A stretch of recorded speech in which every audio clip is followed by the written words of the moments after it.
We are from Jogja, the heart of Java. Our English mantra flows down like lava.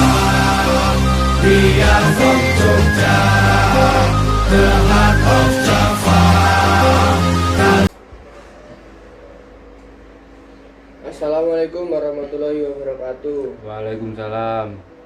Para bapak, ibu, guru ingkang kinurmatan, para kanca-kanca, siswa-siswi ingkang kula tresnani. Sepisan maneh kula nyuwun pangestu saged ngaturake pidato cekak kanthi tema sekolah minangka papan kanggo mbentuk karakter lan ilmu pengetahuan. Kanca-kanca sedaya, sekolah dudu mung papan sinau maca, nulis lan ngitung.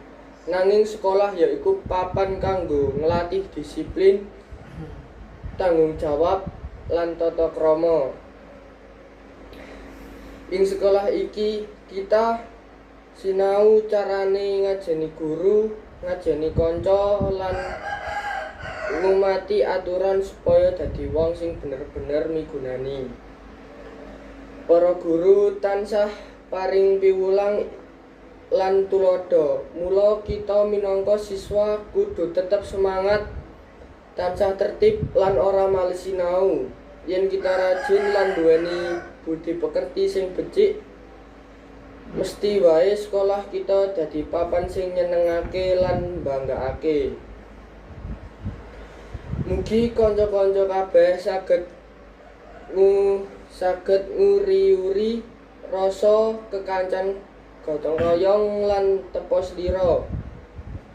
Amarga watak apik iku dasar utama kanggo nggayuh masa depan sing cerah.